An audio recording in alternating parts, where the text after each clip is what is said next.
अगर रिश्तेदार आपको रिजल्ट के दिन फोन कर करके परेशान करे, एक सब्जेक्ट के मार्क्स जानने के लिए 800 रुपए, सारे सब्जेक्ट्स के 3000, सिर्फ परसेंटेज जानने के लिए 2000 रुपए, आगे क्या करूंगा जानने के लिए 5000 रुपए, व्हाट्सएप पे मेरी मार्कशीट पाने के लिए ताकि आपको ये एहसास हो सके कि मैं सच भी बोल रहा हूँ या नहीं, सिर्फ 10,000 रुपए। पेमेंट टर्म्स हम गूगल पे, फोन पे, अकाउंट ट्रांसफर सब लेते हैं। नहीं आंटी, कैश नहीं लेते। आपके पति की तरह 2 नंबर का धंधा नहीं है ना हमारा।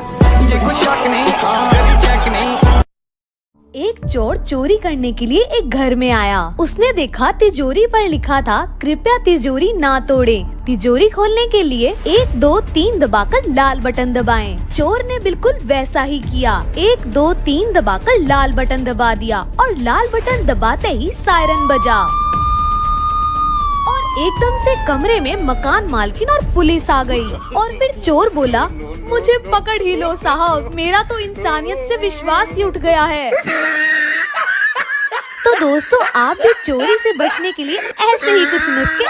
एक माँ ने अपने बच्चे से मार्कशीट मांगी। बच्चे ने मार्कशीट दिखाई जिसमें उसे गणित में 100 में से 90 अंक प्राप्त हुए थे। माँ ने मार्कशीट देखी और उसे जोर जोर से पीटने लगी। फिर बोली, तुम कब से इतने समझदार हो गए? जरूर तुमने 9 के 90 करे हैं। 0 अपने आप पढ़ाते हो। बोल बोल कर बस उसे पीटे ही जा रही थी और बच्चा बेचारा रोए जा रहा था। बच्चा हाथ जोड़ जोड़ कर बोल रहा था कि माँ, मैंने 0 नहीं बढ़ाया, मगर माँ कुछ सुनने के मूड में नहीं थी और उसे बस पीटे ही जा रही थी। 3 साल बाद माँ ने अपने बच्चे से फिर से पूछा कि सच सच बताओ, तुमने 0 बढ़ाया था? बच्चे ने कहा, नहीं माँ, मैंने 0 नहीं बढ़ाया था। माँ ये सुनकर फिर से गुस्सा हो गई और बच्चे को पीट कर चली गई। फिर बच्चा रोते हुए बोला कि दोस्तों, मैंने 0 नहीं बढ़ाया था, मैंने तो 0 के आगे 9 बढ़ाया था। और ये बात एक कमरे में 5 दोस्त रहते थे। एक का नाम था पागल, दूसरे का नाम था बेवकूफ, तीसरे का नाम था दिमाग, चौथे का नाम था कोई नहीं, पांचवे का नाम था किसी। एक दिन कोई नहीं ने किसी को मार दिया। उस वक्त बेवकूफ बाथरूम में नहा रहा था और दिमाग घूमने के लिए गया था। तभी पागल पुलिस को फोन लगाता है, हेलो पुलिस, कोई नहीं ने किसी को मार दिया। तभी पुलिस वाला बोला, पागल है क्या? तो पागल बोला, हाँ मैं पागल हूँ सर। तो पुलिस वाला बोला, अरे बेवकूफ है क्या? तभी पागल बोला, अरे सर बेवकूफ तो बाथरूम में नहा रहा है। तो पुलिस वाला बोला, अरे तेरे पास दिमाग नहीं है क्या? तभी पागल बोला, अरे सर वो तो घूमने के लिए गया है। तो पुलिस वाला बेहोश। एक बार एक लेडी बस से कहीं जा रही होती है। उसके साथ में 3 बच्चे भी होते हैं। थोड़ी देर में कंडक्टर उस लेडी के पास आता है और बोलता है, madam ticket please, ticket please. ये लीजिए भैया, मुझे हग्गूपुर की टिकट दे दीजिए। मैडम, ये तो बस आपके टिकट के पैसे हुए। हाँ तो भैया, मैं तो बस मेरी टिकट के पैसे दूंगी ना, बाकी सवारियों के थोड़ी दूंगी।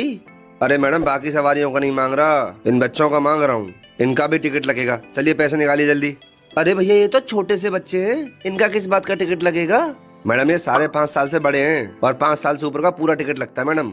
अरे भैया, 5 साल के हैं ही नहीं ये वाला 4.5 साल का है, ये वाली 4 साल की है और ये वाला 3.5 साल का है। बताओ फिर किस बात का टिकट लूं मैं? अरे मैडम, कैसी बात कर रही हो आप? टिकट नहीं लेना है मत लो, पर बच्चों की उम्र में अब तो कम से कम 9 महीने का रखो। 6 महीने में थोड़ी बच्चा होता है मैडम। अरे करम फूटे, बीच वाली जेठानी की है, जेठानी की। एक अमीर लड़की को स्कूल में गरीब परिवार पर निबंध लिखने को कहा गया। जरा गौर फरमाइए, लड़की ने क्या लिखा।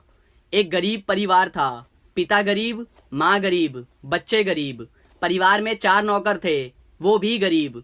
स्कॉर्पियो कार थी, वो भी टूटी हुई थी। उनका गरीब ड्राइवर बच्चों को उसी टूटी कार में स्कूल छोड़ के आता था।